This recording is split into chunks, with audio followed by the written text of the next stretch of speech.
So we're talking SLLA 6990, Praxis 5412. I actually pulled all these questions from the instructional leadership portion of my study guide.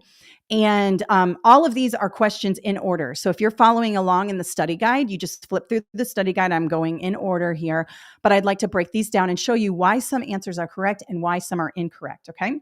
So typically, you'll get a question like this, and this is actually a shorter question, but you can see how all of the answer choices are rather long, okay? And so the question stem itself is pretty short, and a lot of people will start right here, but I always say go to the answer choices, eliminate bad answers. I need a darker color. Hang on, guys. That green is a little too, I want purple. We're going to go purple. There we go. You want to start with the answer choices first because you can eliminate bad answers and zero in on good answers. So let's not read that first sentence for the question. Let's go into the answer choices. Let's start here at A. Determining and addressing needs or gaps between current conditions and desired conditions or wants. Well, the word gaps is a good word here on this exam because one of our jobs as instructional leaders is to identify achievement gaps and opportunity gaps by looking at the data. So I like answer choice A. B, surveying teachers to determine areas of improvement and where to allocate resources. Okay, this sounds like a good answer choice, right? But here's the thing. Surveying teachers to allocate resources is a good supplemental data point. But if we're allocating resources, we need to make sure that we are not just looking at surveys, we're actually looking at assessment data, behavioral data, all kinds of data. Because what are teachers going to do? I would do the same thing. I would say, I need a smart board. I need resources in the gym. Maybe they're a PE teacher. I need resources to take my kids on a field trip. Everybody's got different needs and wants. And so in order to kind of mitigate that, we need to look at surveys for sure, but then cross-reference them with actual quantitative data. Okay, so that's really important. So I'm going to cross off B. C, using student achievement data. Ooh, I like it. Student achievement data to drive decisions made in the classroom. Well, here's where this can be problematic. You're not in the classroom. You're not in the classroom. You are building level. So I am still liking answer choice A. C is okay. I'm going to leave it, but A is my star here. D, analyzing resources and determining allocation based on desired student achievement. All right, it's okay, but desired student achievement, that's kind of a blanketed way of thinking about allocating resources. And we're analyzing resources here. We're not analyzing data, all right? So I still like A. Let's have a look at the question. A needs assessment is a systematic process for. Well, a needs assessment is analyzing data. So D is out. It's not analyzing resources. And you could, C is true. You are analyzing student achievement. But if we're talking about a needs assessment, we're talking not about driving decisions in the classroom, but driving decisions school-wide. And that's why A is the best answer here. Determining and addressing gaps between current conditions and desired conditions. Where are we now? Where do we want to go? Where are the gaps and where do I need to funnel resources into there? All right. I'm just going to check my screen share real quick, guys. Okay. Looks like we're good. Sorry. Didn't mean to make you dizzy there. I just want to make sure it's working. Okay. Let's have a look at number 2. Now this one has a longer narrative at the top and more answer choices. I'm going to start right here at the answer choices first. Form a committee of experienced teachers to analyze the data and come up with solutions. Okay. I like it. We have committee, but here's a problem of experienced teachers. Now, I like analyze the data and come up with solutions, but do we just form a committee of experienced teachers and leave out our new teachers and other people in the school? I'm not in love with it. I'm not going to cross it off, but I'm not in love with it. B, review the school improvement plan and analyze current goals identified in the plan. Now, I like answer choices that reference the school improvement plan, because that is the document that houses our current goals and where we want to go and the data that we've used to figure that out and all the barriers we've figured out and all of the, I mean, it's a huge document. Every school has to do it. So I like the school improvement plan. I'm going to keep B.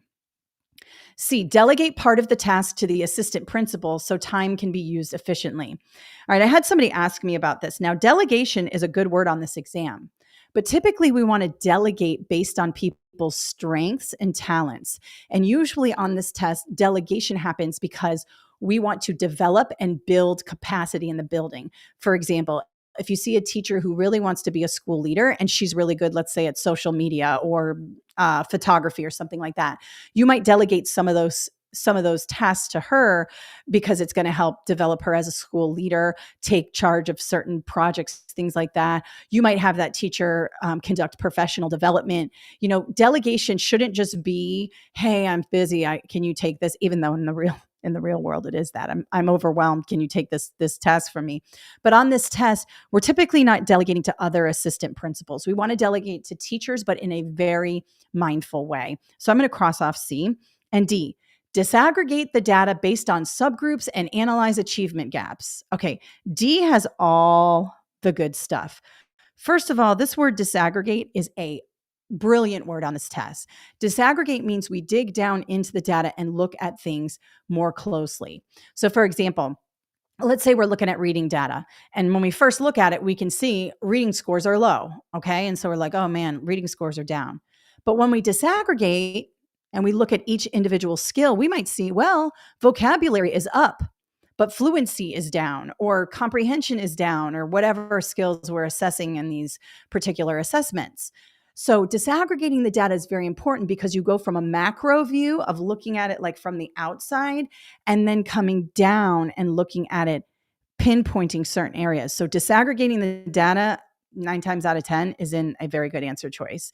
Then we have this word here, subgroups. Subgroups are your different groups of students based on socioeconomic status, race, special education status, whether they're ELLs or general ed kids or, whatever it is. Now, I caution you about subgroups because when we use subgroups, we tend to reduce people to a bar on a bar graph, and it can be problematic and even reinforce bias and other problems. However, when we're analyzing data, it does help to kind of see where those achievement gaps are. And again, achievement gaps. All right. When we talk about achievement gaps, and let me see. Let me do a little quick demo. Okay. When we talk about achievement gaps, I'm just going to do a quick bar graph here so you know what an achievement gap is. If you don't know, it's okay. Okay, got a bar graph here. You got a bar graph here. You got a bar graph here. And each of these are different subgroups. Okay, so sub 1, sub 2, apologize for my handwriting, sub 3. Now you can see these kids here are achieving at a high level, and these kids are doing pretty good here. But these kids here are not achieving as high. So this right here, the gap from here to here is called the achievement gap. And our job as instructional leaders is to push these guys up to here and even push this up here, but keep these guys going so eventually they catch up. Now, do they always catch up? No. Does it take a year? Absolutely not. It takes way longer than a year to close achievement gaps. But that is our goal, is to make these kids and give these kids an opportunity to achieve and close those gaps so everybody is achieving. Now, it's definitely a pie in the sky idea. It's not going to happen very easily, but we should be thinking about closing achievement gaps by closing opportunity gaps as well, because sometimes these subgroups here, the ones that are achieving at lower levels, there's an opportunity gap as well. They might not have access to the technology that these kids have. They might not have, all kinds of things. We know as leaders, as teachers, there are so many factors that go into why students are not achieving at the same rate as other students. And there's been tons of studies on that. But just for this exam, make sure that you're thinking about this achievement gap. And so if I go back here, D, before I even read the question, has got all the words. Now let's have a look at the question stem. The principal of this high school is working on increasing the curriculum and instructional focus to include targeted approach to student subgroups, specifically students who are identified as low socioeconomic and special education. What would the first, they'll do this a lot, what would the first step be? Well, the first step is always looking at the data and disaggregating it, and then checking out these achievement gaps and where they can be closed. All right, that's why that is the best answer. And we got the answer without even reading the question. All right, let's take a look at number 3. Okay, this is where we're going to talk about vertical alignment, horizontal alignment, and common assessments and lesson studies. Okay, because I told you in the specs when we were analyzing those, I was going to talk about this. Well, with the answer choices, I can't do much because they're just 1 or 2 word answer choices. So let's go ahead and read the question stem. A principal has blocked time off in teacher schedules so content area teachers in social studies and English can plan interdisciplinary units based on the state standards. By doing this, the principal is giving teachers the necessary resource of time so their lessons can be. All right, let's talk about vertical alignment. What's vertical alignment? Vertical alignment, think of a ladder. It goes up and down vertically. And so whatever we do in first grade supports what the teachers need in second grade, and second grade teachers are supporting what's going to happen in third grade. And the standards really do that. Well, they're supposed to do that. And so that is supposed to ensure that when the kids come into the teacher's room, the beginning of the year, they're ready for whatever grade level they are going into. So that's a vertical alignment. Everything builds on everything else in terms of grade level. Now, horizontal alignment. Okay, so let me do a little ladder there. Boop, boop, boop, boop. Okay. Horizontal alignment is across the school. So you might have English, and you might have social studies, and you might have PE, and then you got math, and then you got science. Okay. Now, in this case, we're talking interdisciplinary. When you are, having these teachers working together to plan interdisciplinary units so that they are supporting each other's content area, that is horizontal alignment. It is very powerful in increasing student achievement. However, teachers need to be given time to plan together. And we know that the funding and the time and everything else is getting cut more and more. So providing a space for this is very difficult. But when leaders do, the outcome is fantastic, because what the English people are doing are supporting social studies and vice versa, maybe reading strategies, writing strategies. These 2 content areas go really well together. And then, of course, like math and science go well together. That kind of scientific brain thinking, also writing instruction, how to write scientifically, how to write mathematically. Of course, the science and the math can work with PE to kind of integrate those content areas. So that's horizontal alignment. Now, common assessments are when you have common assessments, let's say among a department. So, or between and among departments. So let's say the English department, they have common assessments. So maybe at the end of the quarter, they're going to give the same assessment to all their kids. And then they're going to get into their PLCs, and they're going to examine that assessment data, and they're going to make decisions as a group on that. That's why common assessments are so important. Very, very powerful tool as well. Doesn't mean that every assessment you give in your classroom has to be common, but when you encourage teachers to use common assessments for big benchmark exams, it really helps to streamline that data, and it's easier to make decisions department wide. But that's not what we're doing here. And then D, lesson study. Lesson study is a really cool practice. I don't even know if they're doing it anymore, but we used to train teachers on it, where they examine a lesson, conduct a lesson. They all collect data on the lesson. It's a very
important in promoting improvement in the school's overall performance in reading. Still a little bit vague. Not sure if even this data, if I quickly look at it, will answer that question. I don't think you can figure out what factors were most important in promoting improvement. So I'm going to cross out C. D, how many students are in each subgroup, and how does that impact the data?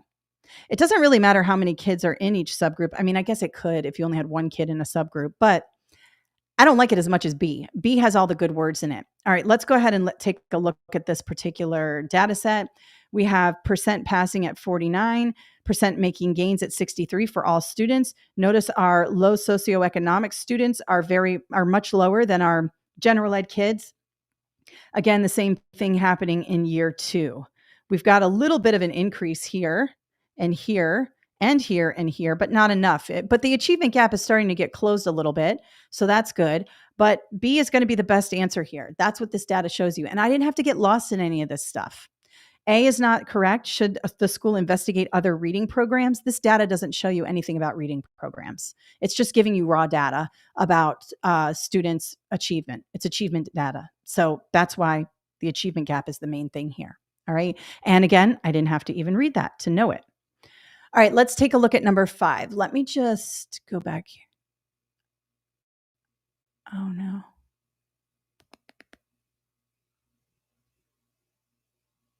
Okay, let me see here. My screen stopped sharing. All right, let's see. When did you guys lose me? Did you see that last one with the data set? Can you see it now? All right, let's go back to number 4. Sorry, guys. I'm really not happy with this Vimeo situation. I used to do them on Zoom. I thought Vimeo would be better. I'm a little bit disappointed with the screen share options. I'm going to redo number 4. Okay, let's redo number 4. Sorry about that. I'll edit the video later to make sure. All right, number 4. One more time here. We've got the answer choices here, and we have this big, long data set and a bunch of crazy information here. And people tend to get really freaked out when they see something like this. And so let's have a look at the answer choices first. Should the school investigate other reading programs that maximize reading gains for all student groups? It's okay. I'm going to keep it. I'm not going to circle it yet. B, how can the achievement gap in reading performance between total group and the subgroup be closed? Again, B has all the good words in it. It has all of that achievement gap, reading performance, subgroups, very important. B is looking really good to me. What factors, for C, what factors are most important in promoting improvement in the school's overall performance in reading? It's okay, a little vague, don't love it. B is definitely more specific. And D, how many students are in each subgroup and how does that impact the data? Not really focused on achievement here. It's also very vague. I like B the best. And if we go up here and look at this data, we can see that we have all students here and then low SES, all students here and low SES. SES stands for socioeconomic status. And we can see here that the kids who come from low socioeconomic status, or those who come from poverty, are performing at lower levels in terms of passing and making gains. And so we're looking basically at 2 subgroups, this subgroup and this subgroup. Well, what do we have here? We have an achievement gap. We have an achievement gap in all areas here. So what do we want to do? We want to close the achievement gap. That's why B is the best answer. But notice I didn't have to get lost in this data. I didn't have to look at the data because of the answer choices. And this happens on the exam a lot. You're going to be able to see that. Okay. All right, let me go to number 5. Okay, it looks like we're still good. Okay, number 5, looking at the answer choices here. Review materials disseminated by the state regarding the types of questions and tasks tested on the reading assessment. All right, now we want to be in the data mindset, but typically answer choices that talk about specific assessments, like kind of gearing kids towards test prep, are bad answer choices, typically. So I'm not going to choose A here. B, identify high quality teacher resources aimed at improving reading instruction that are available in the school or district. Okay, I like high quality teacher resources and the availability. It's okay. I'm going to keep it. I'm not in love with it. Let's take a look at C, meet with a small group of teachers about approaches they currently use to increase reading achievement. Okay, another vague answer choice. It sounds good, but it's a little vague, right? And this is where you've got to pay attention. This is where people tend to say, hey, it kind of looks like this could be the answer, and it's not. D, analyze test data to identify specific reading skills to improve subgroups of students. Again, we have that very specific test data analysis. D is the correct answer here. Let's read the question just so we know what's going on. Now let's look at the question stem. The principal can most effectively begin the planning process by taking which of the following actions first. This is another way to identify correct answer choices. Most effectively and the word begin. Well, what do we do when we begin? We analyze the data first. We don't meet with small groups of teachers yet. We're not ready for that. We need to look at the data first. We need to educate ourselves in what's going on. We're not identifying high quality resources yet because we haven't looked at the data. We're not reviewing materials yet because we haven't looked at the data. D is the right answer every time because we have to make sure we're analyzing the data. Okay, just checking my screen again. Sorry. All right, number 6, again, long scenario. Let's go in here. At the faculty meeting, show the teachers the data and take a vote determining if the program should be implemented school-wide. No. We don't take votes at faculty meetings to determine if a program should be implemented. It sounds good because it sounds democratic, but what this does is just chaos ensues. Everybody's got an opinion. You could have 80 teachers in the room. There are no groups of representatives of people kind of representing each faculty or each department. This is not the most effective way to implement a school-wide program. A is out 100%.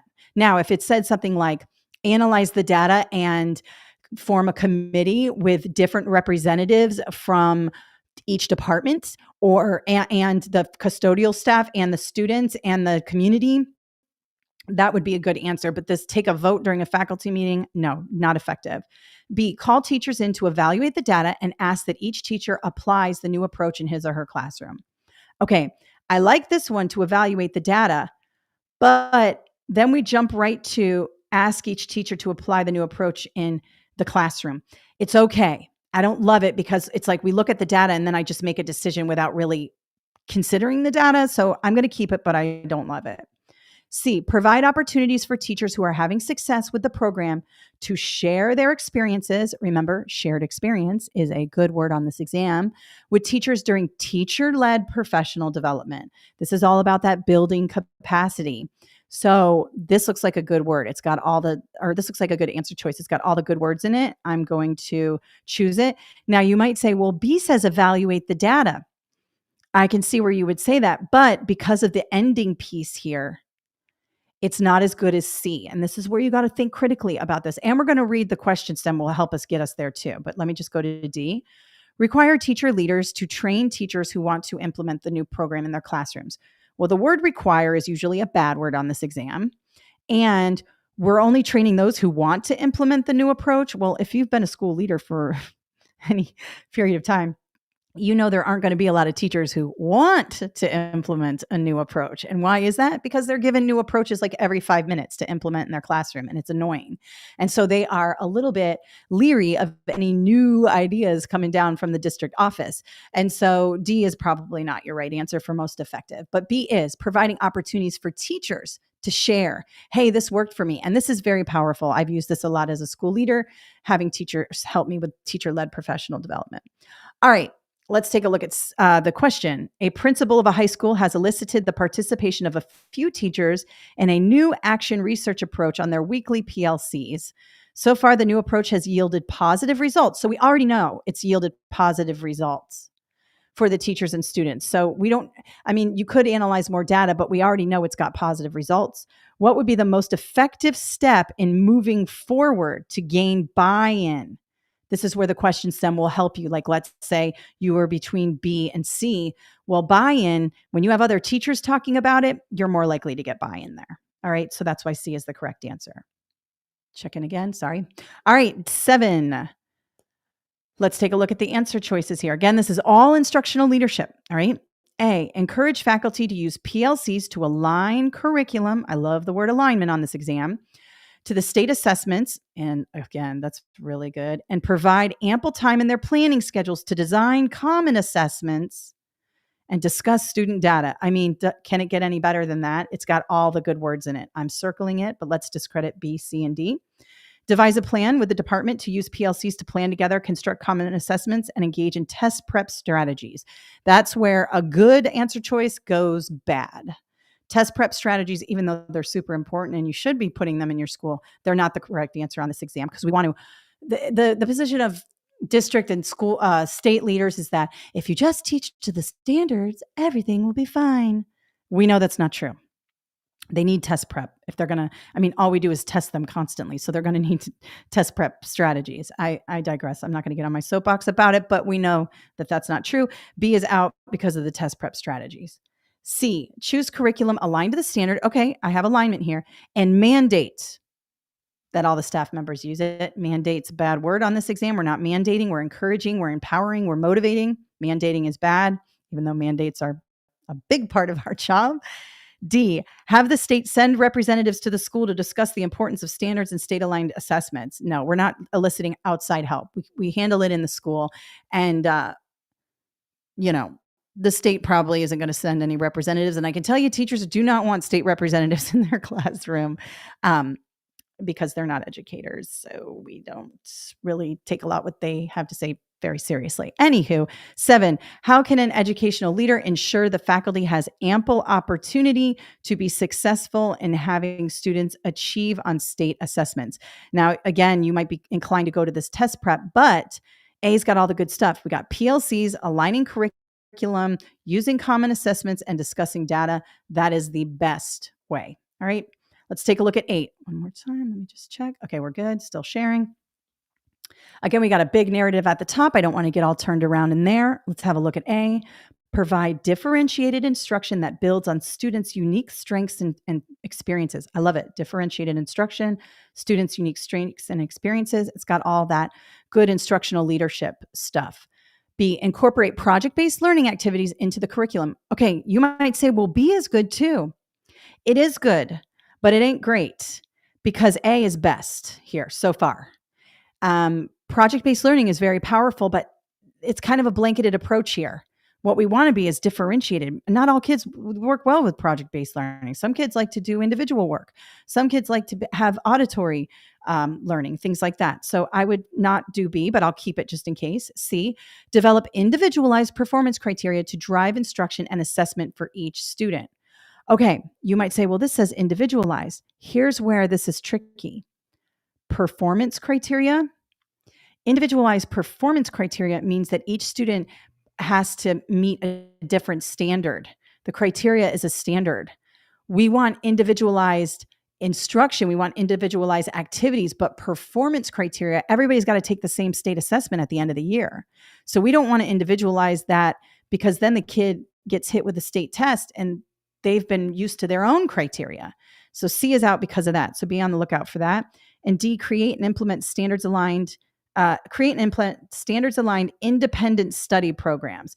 Well, we have this word standards aligned, but independent study programs, not every kid works well with independent study programs. Some do, some don't. A still looks like the best answer choice here. Let's have a look at the question. After a needs assessment, all right, so we've already looked at the data. The leadership team has decided to focus on subgroups within the school, especially ELLs and kids from low SES.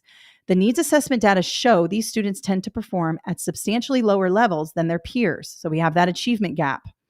The leadership team can best support teachers who serve these students by providing teachers with professional development aimed at. Well, we need professional development aimed at differentiated instruction that builds on students' unique strengths. Remember what I said in the specs. Having ELLs and students from low SES is not a deficit. It's an opportunity because they have unique strengths. So where can we maximize those strengths and use them towards differentiated instruction to close that achievement gap and opportunity gap? And that's why A is the correct answer. And, do I have 2 8s on here? Okay, this should be number 9. Sorry, guys. It's number 9 in your thing. Okay. All right, let's take a look at the answer choices. Follow the guidelines of the district to ensure fidelity. Like the word fidelity. That's pretty good. Help teachers when they need it, but otherwise be there for support. Not loving it. C, guide teachers on identifying goals and objectives, developing common assessments, monitoring progress, and using the data to drive instructional goals. It's got all the good words. D, requiring teachers to establish norms. Okay, I like establishing norm, identify goals regarding student achievement, plan effective lessons, and work collaboratively.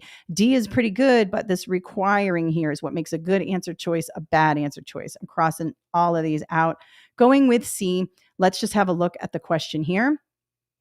The assistant principal of TYR school will be assisting teachers during their PLCs to focus on higher order thinking skills. What would be the most effective approach? And here, obviously, what we just said is the most effective approach. This is how PLC should be run, identifying goals and objectives, developing common assessments, all of that. All right, and let's have a look at number 10. And we have answer choices: student learning, student mastery, student engagement, student attitudes. Can't do much here. Let's look at this part, still working backwards. According to what the assistant principal sees in the classroom, she can effectively measure. All right, I'm looking for what am I looking for here in the kids? What's going on? What can I measure? All right, and we can go right here. We have a KWL activity on a piece of informational text. We have a cooperative learning activity, and we have a think, pair, share. Well, KWL is a graphic organizer. What do you know? What do you want to know? What did you learn? So that's a lot of interaction among students and between students and the teacher. Cooperative learning, obviously, kids are getting into groups in the form of literacy circles, really good. And think, pair, share is when we think aloud, or we think for a minute, pair up, and then share aloud. So we have a lot of engagement here. These do not measure student learning. We haven't looked at any data yet on student learning. If I looked at test scores, I could figure out student learning. So student learning is not happening here. Again, student mastery also, I would need data to look at that. This is all observational data. I don't have any scores yet. So B is out. C, student engagement. Absolutely, student engagement. These are all engagement activities. And D, student attitudes. You could say, well, I could figure out if they're in a good mood or a bad mood, but really you would have to do a survey to figure out student attitudes. How did you feel about this activity? You'd have to poll them at the end. So D is out, making C the correct answer there. All right. So let me stop sharing here. Let me go to here. All right. So send to stream. I'm not in love with this Vimeo software. Sorry for all the little glitches about that. So how do you guys feel about those multiple choice questions? You can see that when you work backwards, things get a lot easier. When you start reading from the top and you work all the way down, things can get a little bit chaotic and you start to overanalyze and think about things. So anyways, yes, the answer to number 3 is B. I don't know, did I say that it wasn't B? Yes, horizontal alignment. The answer to number 3 was B. Yeah, so working backwards really helps a lot. And it looks so easy. And you're like, well, is the test this easy? It kind of is.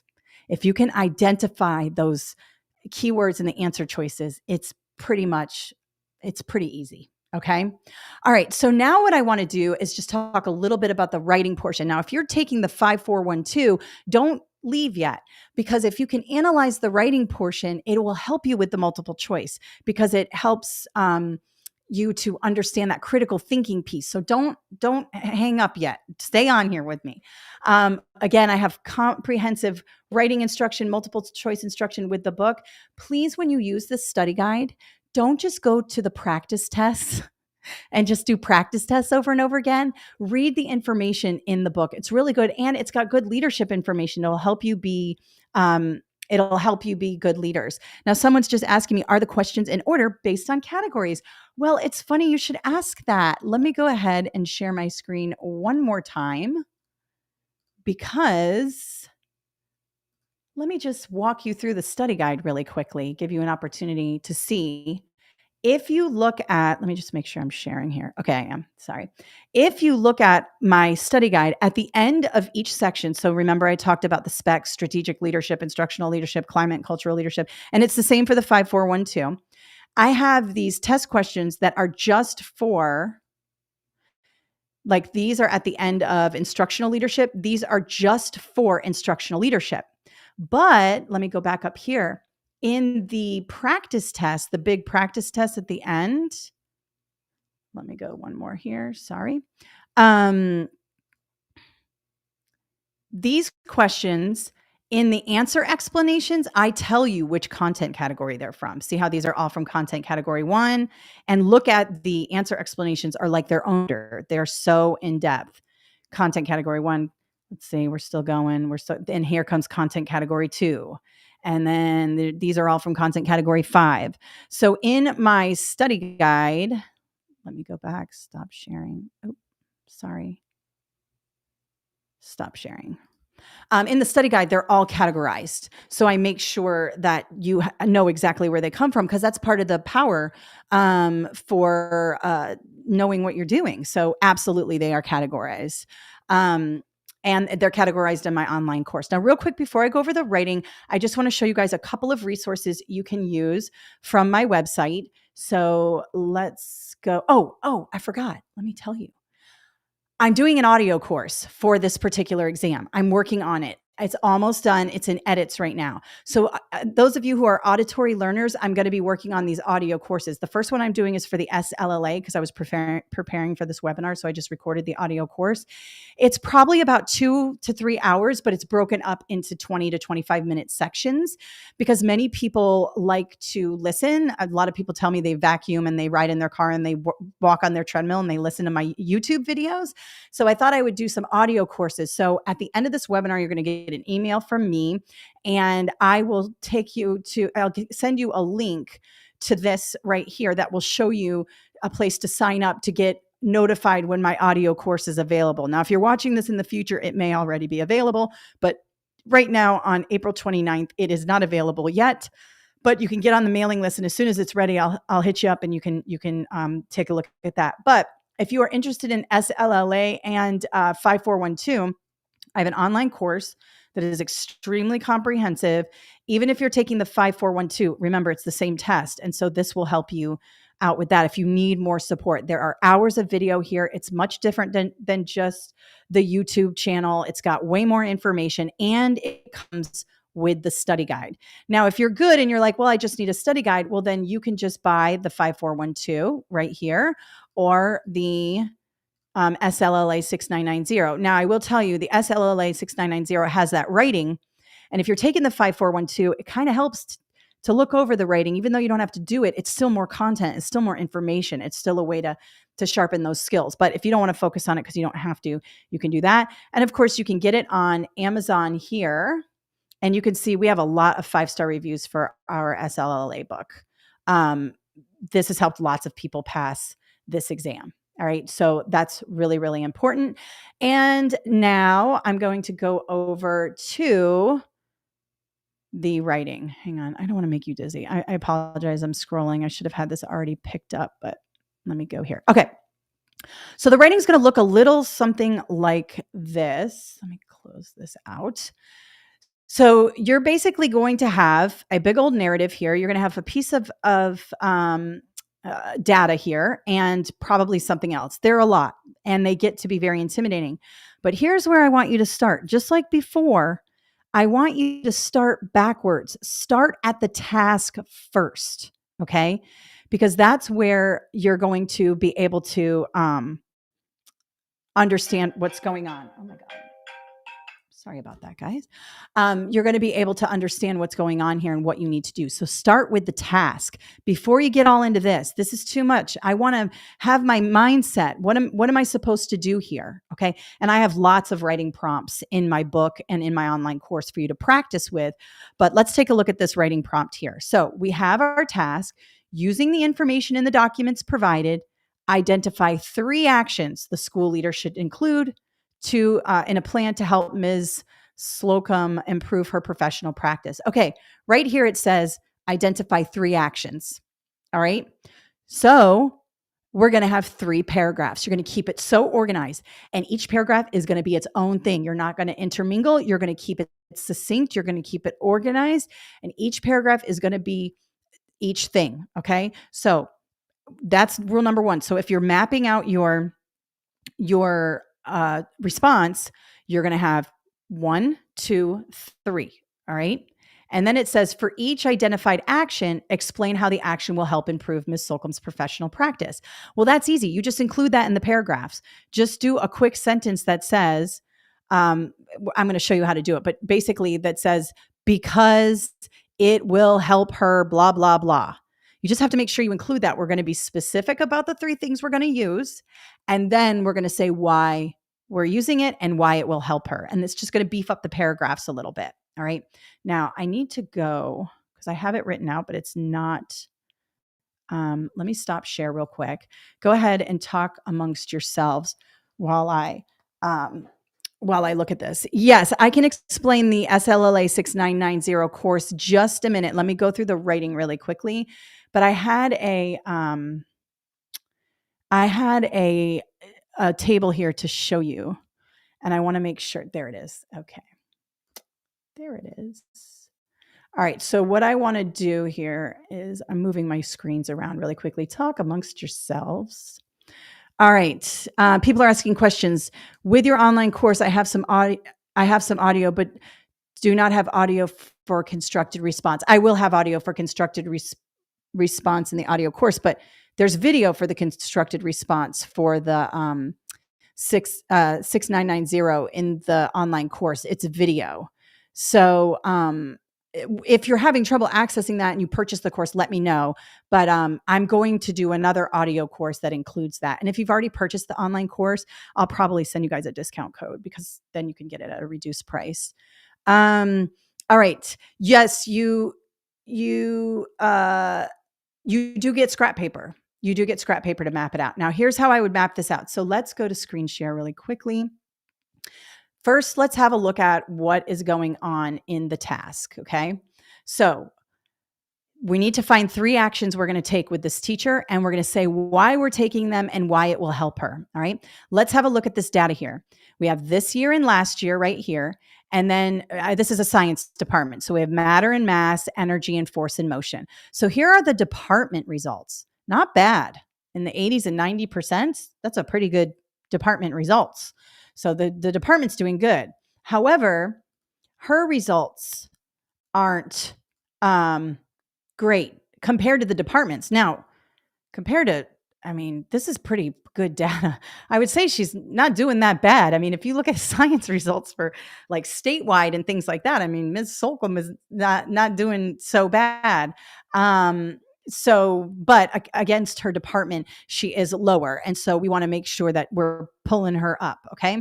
So we do have a problem here. And then we have this little, and let's see if I can zoom in. There we go. Let's have a look at the performance criteria that we did when we did our walkthrough.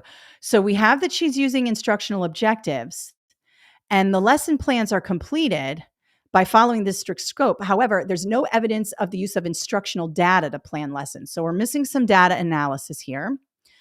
We've got direct instruction is supplemented with specific inquiry labs on occasion. Okay, so she's doing inquiry.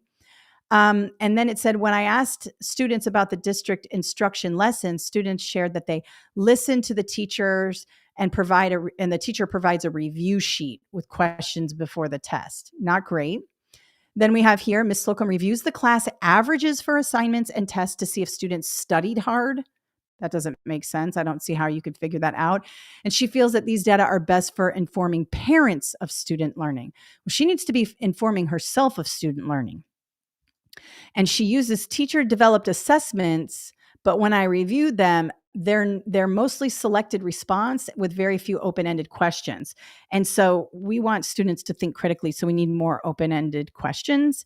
And then we have, she participates in professional growth opportunities when provided by the school. And then we have this one here. At the department meeting reviewing results of the benchmark, the department head provided a school level and teacher level results. A couple of teachers stayed after the meeting to complete an item analysis. This is when you look at your teacher made tests and you determine if the items are good and how many students got it right and how many students got it wrong. So an item analysis is really important when you are looking at your own tests. I mean, I just performed an item analysis on our on working backwards and all that. You should be doing that with your tests in the classroom to make sure students understand them. And then it said, but she didn't participate in that. She kind of did her lesson plans during that time. So that's not a great use of time. All right. So based on this, I went ahead and I'm going to stop sharing here and I'm going to share a different screen really quick. Um, Let me go to entire screen. Let me share this here. Okay. So can you see that? Okay. Based on all of that, I know that there are the three things I want to use for this particular constructed response are I need to train this teacher on data-driven decisions right here because she's not using data to make decisions in the classroom. And so that's going to be paragraph number 1. Paragraph number 2 is she's going to get some training on how to align classroom assessments to the state test, to the standards. Because the more we align our classroom assessments to what the state test looks like, the better the kids are going to do. And then finally, we're going to do a professional development plan because while she is engaging in some professional learning, she's not really getting a whole lot out of it. All right. So now those are my 3 paragraphs. Now, inside those paragraphs, I want to make sure I'm hitting those tasks, everything they ask. Remember, they said provide a rationale why you're doing it. And we always want to be specific. So I don't want to just talk about, okay, we're going to train her on data-driven decisions. Well, we're going to train her on how to disaggregate data based on skills so she can identify where specific gaps occur. Then she can use formative assessments to progress monitor along the way and apply it to small and large group instruction to improve student practice and understanding. And that can include scaffolds for those who need support. This type of professional learning will help her become more data driven and therefore more understanding of where those gaps are and where she needs to funnel her time and scaffolds and things like that. All right. Notice I was specific on what I'm going to do and I say why it's important. So that's about 5-6 sentences there. So paragraph 1 is done. Paragraph 2, we're going to work on aligning classroom assessments to the actual assessment at the end of the year. So we're going to provide her with training on item alignment, and that's going to help her have her test mimic the state test and the standards. Okay, so that's what we're doing. We're going to more specifically help her conduct item analysis with the other teachers. So we're going to encourage her next time when that professional development happens and teachers are conducting an item analysis, we want her to do that. All right. We're going to help her develop better assessments and provide her training on that. And we're going to identify specific data needed to make adequate decisions. That should say decisions. Why is this helpful? Well, her assessments in her classroom are lacking. They're all multiple choice with very little open responses. I might even put in here, help her develop better open response questions by working with other teachers who are good at that, who are veterans in that area. And then why is this important? Well, it will help the students achieve on the state test, which will bring her scores up. And the third paragraph, because these 2 things are pretty big things, these are hard to do. I think we should implement a professional development plan that focuses on this. So as the school leader, I'm going to work directly with this teacher, and her professional development plan is going to focus on data-driven decisions because that's really where the big lack is in her approach. We are going to focus on disaggregating data together. I might say we'll have data chats. I have it down here. Schedule data chats and conversations about monitoring student progress. We're going to do that together so I can model that type of practice as the school leader. And then I'm going to check in and see how things are going. All right. So that's how I would approach the constructed response. Now, I could spend 18 hours on the constructed response because there's so much to do there. But notice that I have 3 paragraphs and they're all just get in and say what you're going to say.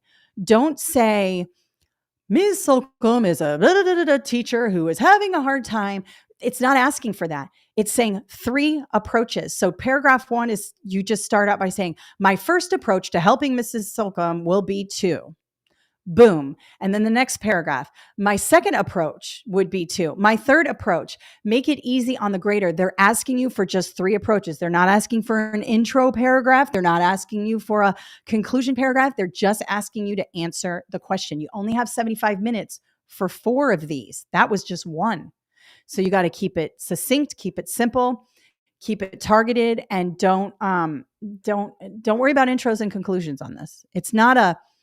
They're not testing you on how good of a writer you are, although it needs to be organized. They're testing you on your leadership skills. And so the key things you want to do is be specific on what you're going to do, provide reasons why, and give examples. That's going to help you pass the writing. All right. All right. So I'm going to take some questions here. Anybody have any questions about what I talked about? People wanted to know about the online course. So let me show you a little bit of the online course. Give me 1 second to just pull it up. The online course is full of information, videos, extra practice. It's super big and it's got a lot of information. So if you're someone who needs some support in this area, it's going to help you. Let me go ahead and share my screen here so you can have a look at what the online course looks like. So this is the online course. Notice on this left-hand menu here, this is everything down here. So the beginning part, you're going to get the study guide. So you can download the study guide here. And then I go through the specs here. These are all the specs, and I have a video talking about that. But then I get into specific strategic leadership.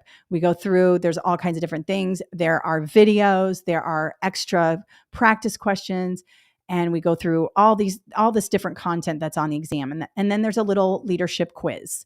And the same thing with instructional leadership. I go through each and everything. So there are videos for every single thing. I've even got some digital flashcards if you're someone who likes digital flashcards.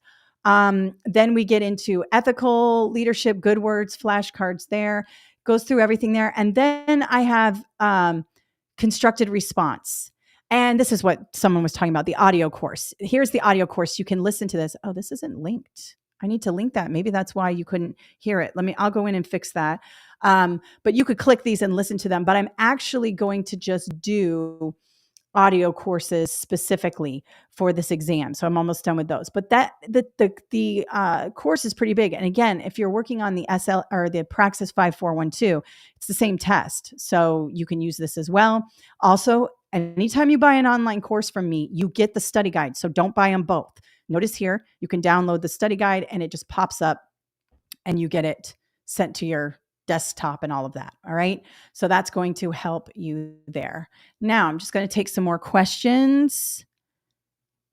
And it looks like you guys are talking together about your experience with the SLLA. That's really good. Let me know if you have any questions. That's going to wrap it up for today. I did go a little over hour 20. That's okay. It's a big test. And I hope you guys enjoyed the session today. I'm going to send you an email at the end that gives you all the information that I talked about today. I'm going to send you the specs. I'm going to send you a chance to sign up for the audio course and all of that. So anything I talked about today is going to be linked up. So don't worry about that. Okay. I'll even send that last slide that I talked about for the writing. All right. And I hope that you guys are all having a wonderful Saturday. Thank you so much for joining me. I really appreciate it. Every time I go into one of these webinars, there's always people there who are happy spending their Saturdays with me. And I really appreciate it. So if you guys don't have any other questions, I will. Okay, real quick before I end, somebody's asking, how long do you suggest working before you take it? 3 to 4 weeks? I think 3 to 4 weeks is good. If you're taking the online course, 3 to 4 weeks is good. Because you need time to absorb it. So 3 to 4 weeks, not too long. You don't want to stay too long because then you're delaying the inevitable. You got to get in there and take it. All right. Some of you are taking it next Saturday. Good luck, everybody. Let me know how you're doing. Be on the lookout for that email from me. And I will see you next week. I'm doing Praxis Teaching Reading 5205. And if you have teachers who need that, let them know. And it's going to be just like this. Saturday morning, we're going to go through the test. And I appreciate it. Guys, you've been great.